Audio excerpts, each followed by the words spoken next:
Why, hello there and welcome back to my Let's Play of Tomb Raider 4. Jamie Clough Gaming here.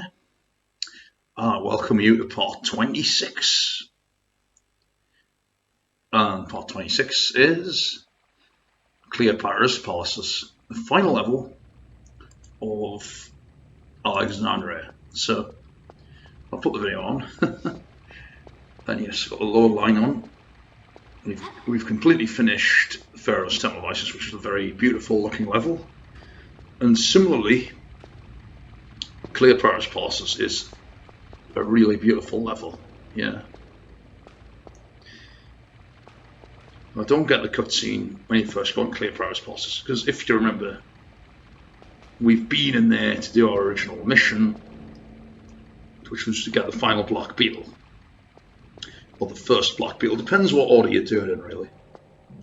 So I've explored a little bit of this level, but I haven't really gotten to the heart of it, because this is the level proper, so to speak. And that is the case, yeah. So, have we combined the mechanical scarab with the beetle yet? I think we have. Oh yes, and I forgot to do... there's these chests you can shoot open, and I plainly forgot to do that the first time I went in here. So, and yes, most of them do have items that you may not need necessarily, but you'll want them. Well, what am I talking about? You will need them. You will need them. Oh, an idiot. Oh dear. Yeah, some nice paintings on the wall there, nice large ones. Yeah, Cleopatra's PALCES. It's not the largest level I've ever seen, to be honest, but there's plenty to do in it. And it did take me a good 40 minutes to do it anyway, even with all the getting stuck taken out. I don't think I actually did get stuck in it. I knew it'd have to be hard, to be frank. There are some levels I did know off by heart, and it was quite straightforward to get through them, if I'm honest. So, I do like this balcony off here. You shoot that skeleton off there and he'll die. It really is like a looking post. Like centuries before they were actually a thing. And yeah, this level is just dripping with absolute beauty and sophistication. In reality, it's quite a straightforward level, but often it's the atmosphere of the level which gets a player hooked, and this level has this great atmosphere about it, and some satisfying gameplay elements. One of which is coming up real soon, and that one is actually where you actually do something.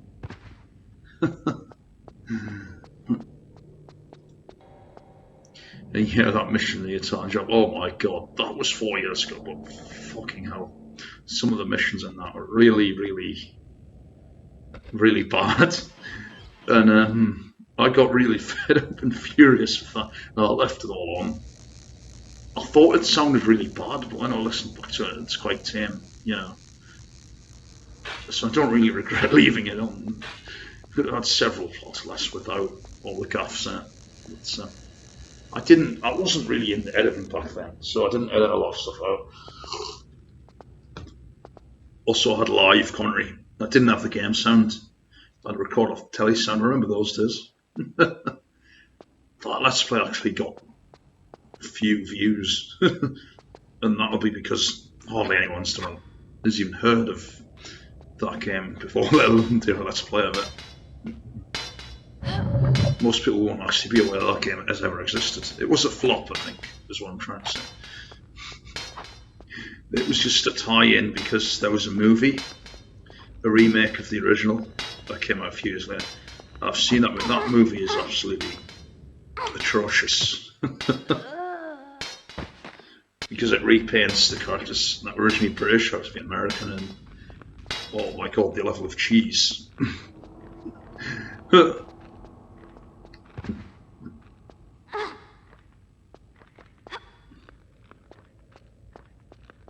I'll let the skeleton kill me, just to demonstrate that I can. And the skeletons in this level, I've decorated armour on and stuff that they didn't have a few levels back, which I think is interesting. You wouldn't necessarily notice that unless you played it a few times, but when you've done that, you recognise the differences, you know. Incredible, isn't it? How it is, and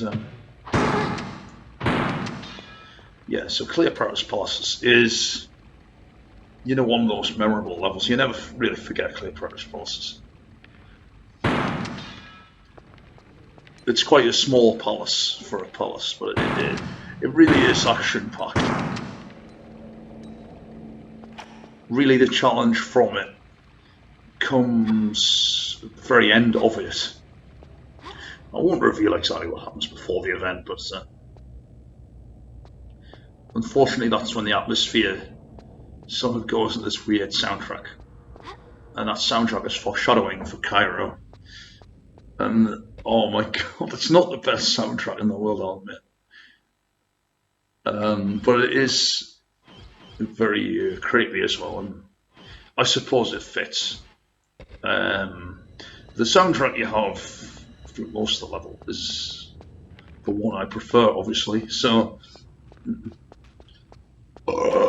excuse me, I just burped.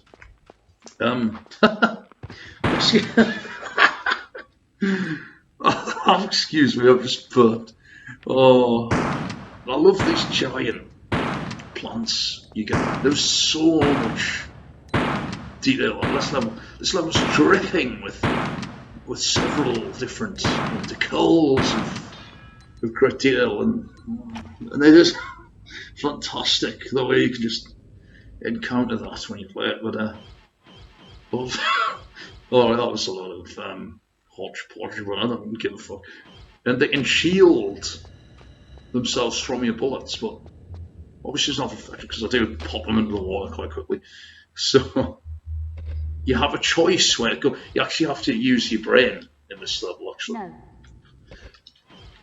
Because if you don't, you'll miss a secret. Because the mechanical scarab with the key, the whiny key, it only has around 3 uses, and if you try to use it too much, it will explode and you lose it, and there's no way of getting any others. And even if you cheat to get it back again, I just think it explodes. So, you know, and we're not going to do that because it's a let's play, it's not a cheat. Well, we only, well, the rule I have of cheats is I only use them when I've exhausted all other options of playing the game fairly, and I can't do it fairly. So the only, I use Tomb Raider 3, and the final level of Tomb Raider Chronicles I messed up and I had to use the cheats to be able to complete the game. And there was no way I was going to redo the entire game just to conserve the ammo, because I think there generally was a fault on my copy where whenever I used one of the bits, it's using all 3 at the same time. I don't know why that was, but it might not have been a fault. It might just be the way it is, and so this level took around 38 minutes when once edited, and yeah, that's quite a decent sized level, I'd say. There's a lot of levels in this game which aren't even a third of that length. You know what I'm saying? So, you know what I'm saying? You know what I mean? So, yeah, and these golden bird things, they have a human head. They're called Phoenix, and they're like mini bosses. They throw bits of fire at you and stuff, and it's pretty cool what they do, but they can easily be destroyed with a crossbow. Or the Uzis. I find they're the 2 most effective weapons against them. They take them down quickest. Well, you can just conserve your ammo and use the pistols, of course, but that'd take ages and ages and ages, and I really don't like the pistols because they take so long to kill things like that. Most of the time. You see, here, I made an idiotic mistake. But I deliberately made this mistake, and that is to demonstrate that the beetle will explode. So I had to show it off what it does when you do it. I don't regret it, quite frankly. That adds a bit of length to the level as well, and it's quite a rather brief level overall. In fact, if you didn't have the final bit, it would be quite a brief level. It is anyway. I'm sure you could get this level done in about 15 minutes or less if you were really rushing through it. But I, of course, want to get all the secrets and the pickups as well. Yeah. And watch that.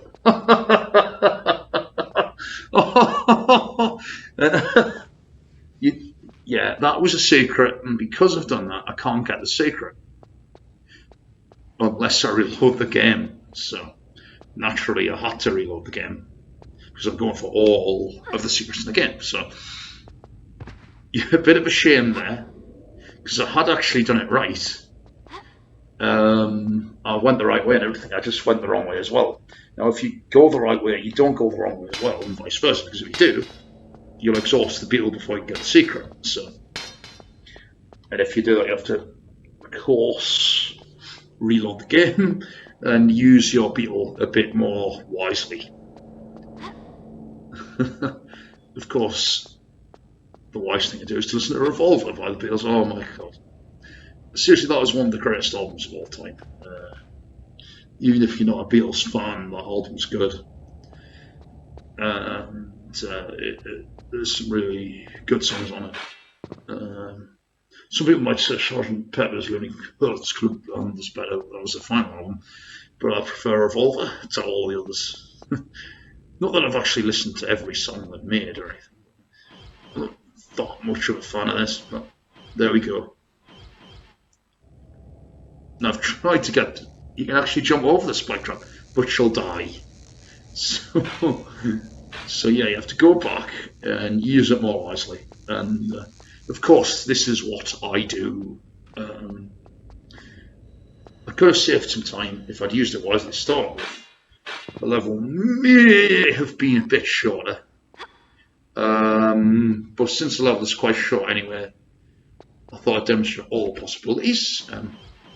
Of course, if you include the segment where you start the level, you get the last black beetle, the level is longer. The level is...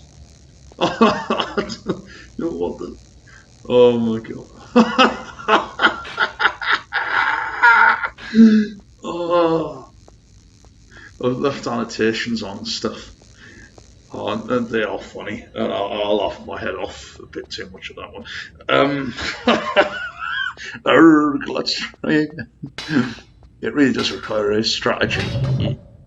So I'm just blindly using it. Which is clever. They could have made the beetle invincible and have unlimited uses. They could have easily done that.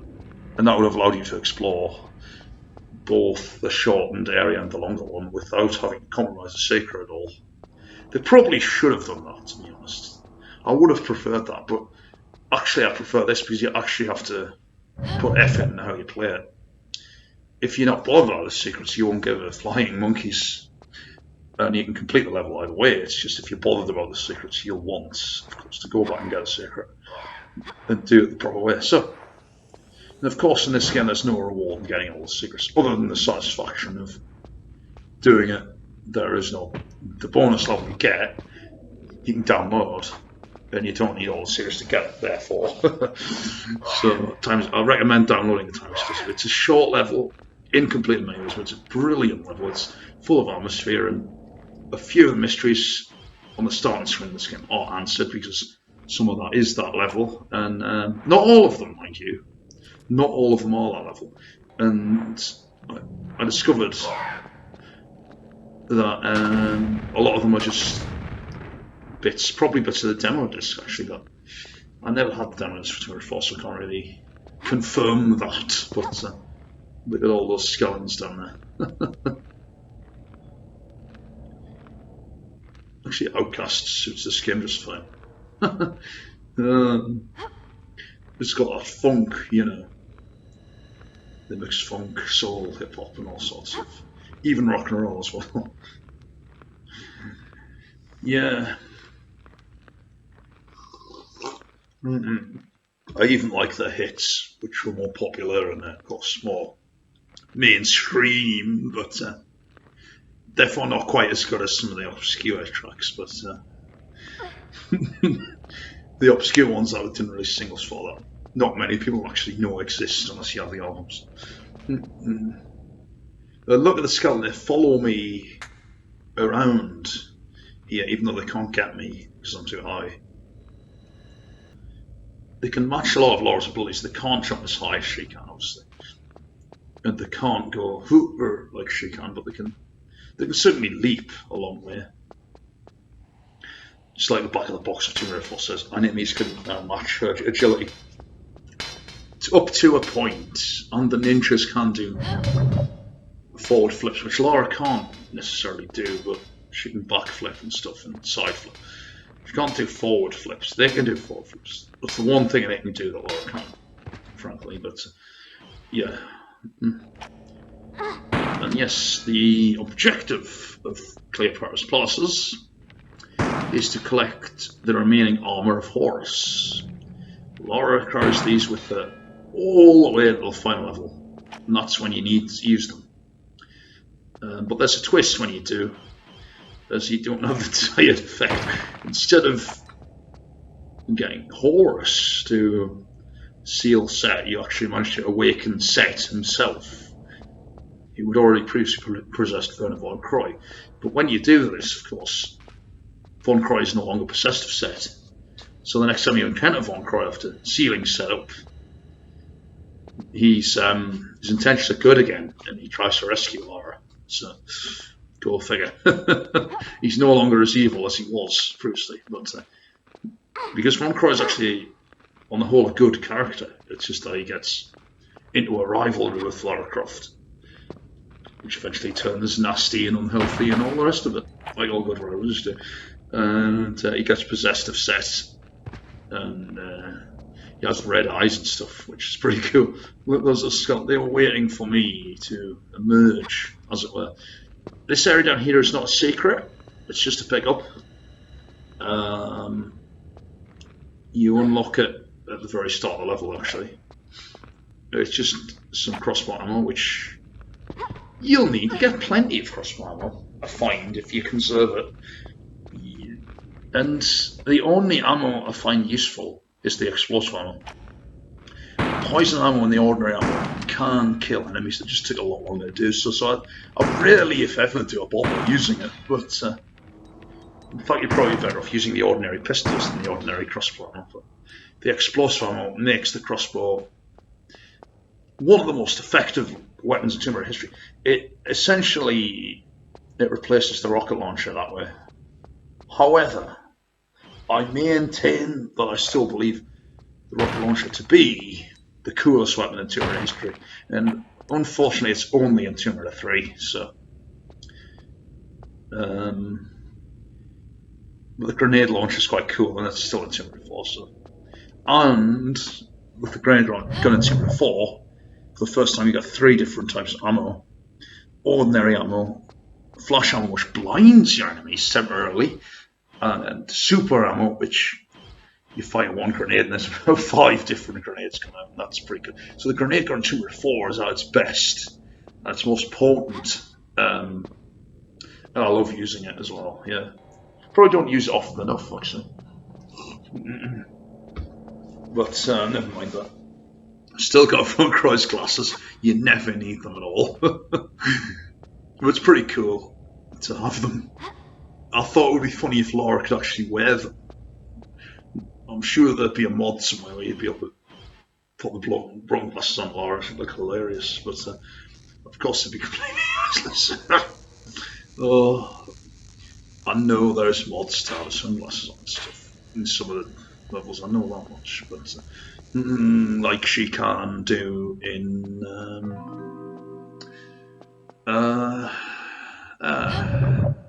Underworld, I think it is. You can wear sunglasses sometimes. We have to unlock them first. Yeah, no. It's legend, isn't it? With all the unlockables. Right, and that thing with the spice only has 2 rather than 3, and that's a secret. which is not essential to get, but it's very useful to get because you get a lot of extra. You get a lot of extra items in the secrets, actually, quite a lot, and that's why it's a good idea to go for them when you can. You don't necessarily need all the extra items for game completion. A set cannot be killed. You don't need any ammunition to fight him whatsoever. You can stun him a bit with the shotgun, but I don't really see the point in it. Since you can't kill Set, he's a god. You just have to trap him, and it is easy to trap him, but it is hard to navigate the area you have to trap him. And that's the challenge in that. I shouldn't have revealed that. It's several of that I'm doing, but I'm guessing that if most people who are watching it actually played the game before and completed it, and they're doing so for nostalgic reasons. So this is the final part of Cleopatra's PALCES. And this, you have to pick up some mini-pack. You've got to do this in order to raise that platform. Unfortunately, it makes a clone of Lara Croft made of gold, and if that gets hurt, Lara gets hurt, and if that gets killed, Lara gets killed. So you get the picture. Yeah, enemies can attack that statue, and it will harm Lara. And there can be nowhere near Lara herself, but Lara can die if the hits. It really is quite creative, and this is the only level in Tomb Raider that actually has something like that. No, it isn't. No, it isn't. Because, of course, it's a refinement of the idea of Lara's clone from the first game, whereas if you kill that, you hurt yourself. So you have to have a very specific way of getting rid of it.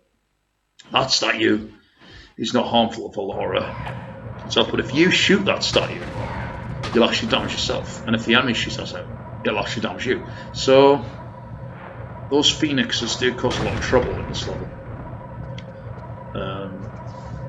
If you're quick, you can probably just about kill them before they get to the statue, but I think there's one that actually spawns at the statue, and it's impossible to kill it before it gets there, and it does start attacking the statue and you start dying, so you have to actually go all the way down there to kill it as well, which is a little bit annoying since you've already climbed all the way up here, but there you go. Incredible, isn't it? Have someone just rabbit on like this without pausing, but of course you're already familiar with my commentary style. It never stops. I just ramble until the video stops, and maybe a few seconds after, so that the commentary can fit on properly. But there you go. And you will notice we've got 56 secrets. 56. That's a vast majority of secrets in the game. This is level 20. There are still 15 levels to go. And I've only got 14 secrets to find. And the secrets from here on out are very sparsely placed, and it works out very well mathematically. Of course, no, I should only have 54 secrets at this point, not 56.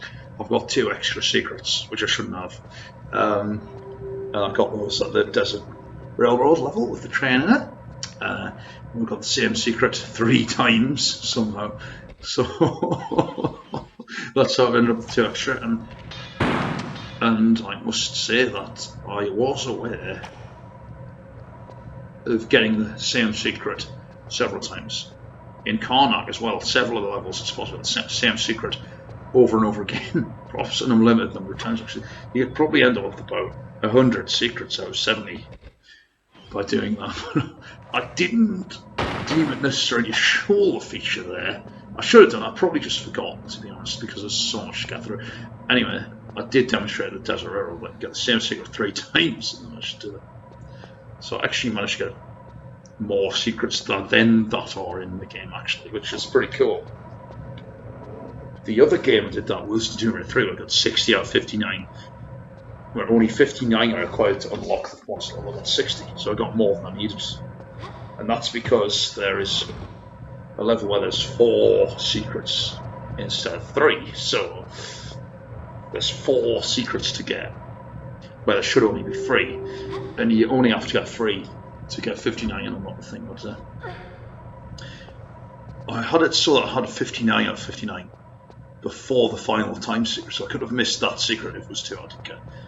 But it wasn't that hard to get, so I let like a lot of 60 secrets. So, mind you, with Tomb Raider 3, I didn't know where all the secrets were, so I had to look up where they were.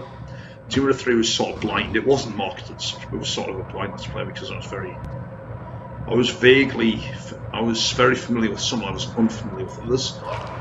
That's what you get when you watch all let's plays, but don't play it very often. And yeah, I needed a lot of help with Tomb Raider 3. I needed some help with Tomb Raider 4 as well, with looking at the secrets, because it's not that easy, to be honest, to get all the secrets in this game either, because there's more secrets to get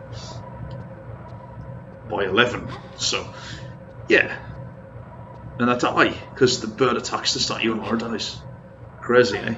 That's just the way it is, though. So you have to get there pretty quick, because it doesn't take long. In fact, attacking the statue can kill Lara sooner than attacking Lara, so they attack the statue naturally, which was Lara's. So it is an refinement of the concept of the clone of Lara from Tomb Raider 1. They've revisited this idea several times.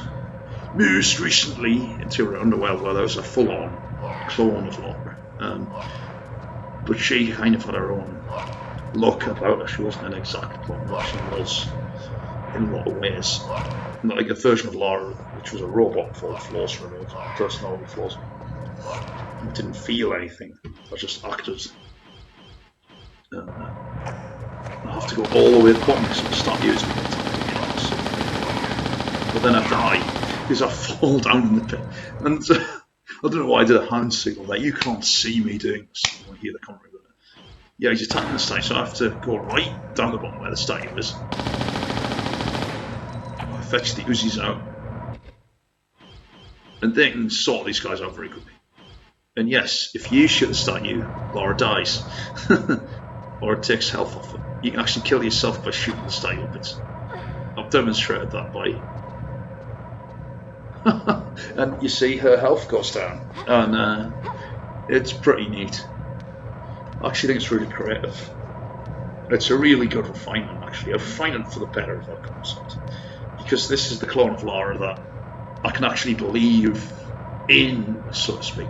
Whereas the flesh Lara is a bit much, and doppelganger Lara is, I suppose it would be possible to make an exact clone of a robot that was really evil and killed her friends and stuff like that.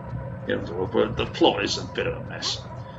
There is a DLC where you can actually play as Lara's clone. Which is pretty cool. I believe it's on Xbox only though, some bullshit like that. No, it wasn't on the PS3, where it was only on Xbox 360, which yeah, that was very stupid of me. I don't give a fuck. Okay, but yeah, it was Xbox exclusive or something, bullshit like that. I don't really play DLCs. I haven't really played any DLC of any of the newer games. I know of it, and that's about as far as it gets. The only bonus levels I'm interested in is to play the bonus levels of the classic games, which, thanks to having the iOS version of Tomb Raider 1 and 2, I've played the bonus levels, which were previously exclusive to the PC, and to be honest, the bonus levels of Tomb Raider 1, they're not really worth the bother, except the first two, and then the last two are crap. And I can say that with confidence, they're crap. But with the Tomb Raider 2 bonus levels, it really is like discovering a new game. To start off with, there's at least 5 of them, and including the bonus level, which you have to get all the secrets from the bonus levels to unlock, which is Nightmare in Vegas, which is something to behold, quite frankly. It's really good. But the level that's best is the one with snowmobiles in it. I love the snowmobile. Oh, yeah. It's the best vehicle in Tomb Raider history. Of course, it wouldn't make sense to have a snowmobile in Egypt. I really do like the Jeep and the bike in Egypt, and if anything, the Jeep is probably right up there with the quad bike in terms of a really fun vehicle to use. Even though the handling is a bit dodgy, and It's not quite as refined as a Gran Turismo game to try, but it can be done. And the only way is to flat out, really. But there's secrets in that level, so you have to be aware of that. Right, and I really like this creative bit here. It's very tricky to do, though. It's tricky to navigate. And to pull these two levers, and you're aiming to get this Hathor effigy to open the next area up. And then there's a mini boss fight to participate in. I think it's really creative. They've really put a lot of thought and effort into this. You just don't get that in modern game. It's all about graphics and making money. Of course, it was all about making money, but not so much then. Not at the expense of creativity back then. Now you think that it is at the expense of creativity. Another one of those things appeared to attack me, the statues. Me, I mean my statue, of course. Lara, as in Lara's. Because of course I'm not Lara Croft, I'm just the one playing the game. I wouldn't want the statue of myself. I'm an odd looking chap. It would be stupid. You definitely wouldn't want to clone me. One's enough, you know, for a lifetime.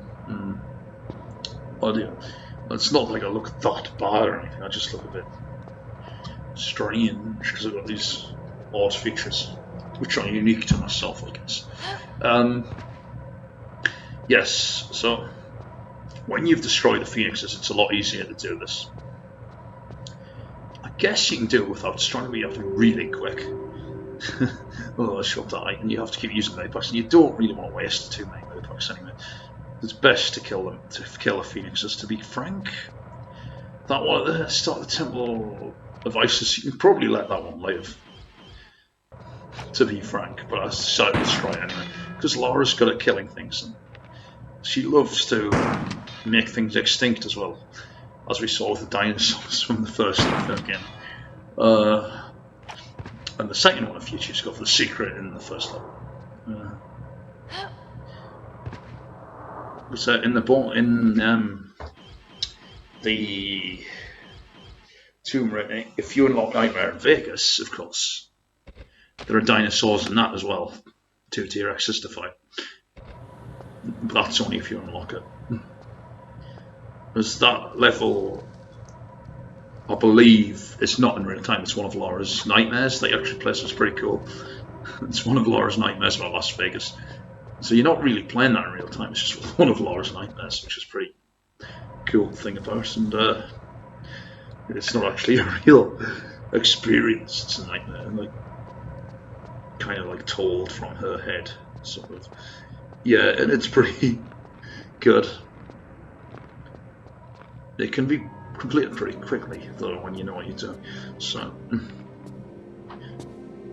a bit like this one. Put the Hathor effigy, open the door to unlock the final part of Cleopatra's PALCES. This is actually where Cleopatra herself would have sat back in the day. Thousands and thousands of years, about 5,000 years previously. So, pretty cool. And obviously the levels in this game, they kind of look how they did 5,000 years ago. Yet in reality, there's a lot of ancient Egyptian stuff that is fully intact. But these PALCES would have fallen into non-existence thousands of years ago, probably. So there'll just be a few relics and that'll be it. But this game really does have the mythology down to a T, and that's why it's so enjoyable. The storyline is perfect. I couldn't have said it better myself. And and that door shuts me, so you can't go back to the palaces once you've unlocked this area after that cutscene. So best make a note of that in case you've missed anything. You can't go back unless you reload the game, unfortunately. So luckily I didn't need to, because I have the secret and all the pickups, so, and all of the armour, crucially. Actually, I don't have all the armour, because the last part of it is in this room. Oh my god, what an idiot. Oh my god. I just find it very odd that I've been watching Buffy the Vampire Slayer and I've got puncture wounds on my arm. Vampires don't exist in real life, of course, but some people do.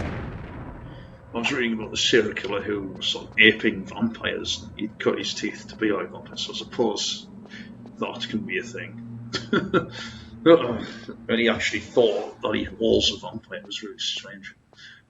But yeah, this boss fight is easy. You just get the grenade gun out and blow away one of these pharaoh figures here. For some reason, and I think this may just be in a PS version, there's two. You only have to fight one because only one comes to life. And I believe in the PC version, they both come to life, but in the PS version, you only have to fight one of them. That one comes out, he's got, but and he's a beautiful man. You can see it's golden and black and got all these. He's a sight to behold, frankly. But you've destroyed his mate, and he doesn't come to life. So I don't know why you can still destroy him, regardless. So I should have thought to try and destroy him. I didn't think of that actually. You probably can, although you probably can't because he's not animated. I don't know. I just know that I need my armour, and I'm going to get it any which way, how quite frankly. That's his breast, the breast of Horus, and which is the good protagonist god through this game. The good just sounds like it's a good protagonist god. Good protagonist god. Oh. As in good god, oh my god. But yeah, Horus is the good guy, Set's the bad guy. And all of these bosses are working for Set, since you unleashed Set when you took the Armour of Horus from the Tomb of Set.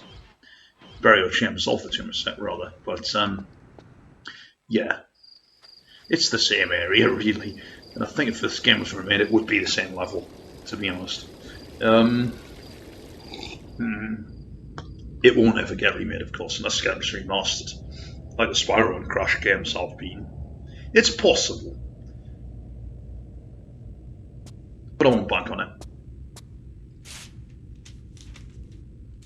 Congratulations, you survived to fight another day. I trust that you now have all the armor.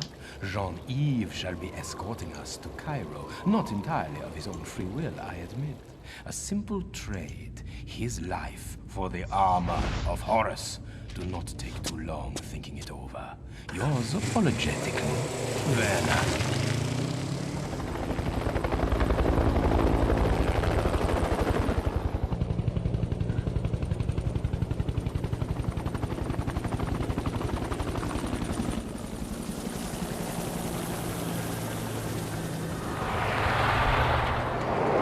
Yeah, as you see there, Lara does go back to Alexandria via Cleopatra's process. So yeah, it would have been possible to go across the rooms if she sort of fit. However, now she's moving to Cairo because Moncroy has kidnapped Johnny, and that place she went there was obviously Johnny's house again. So there are two FMVs in there and several cutscenes if you choose to remove cutscenes, which is entirely optional. You don't actually have to visit them the first one, but it's more for where, if you're first time players, if you need hints. If you've played the game before,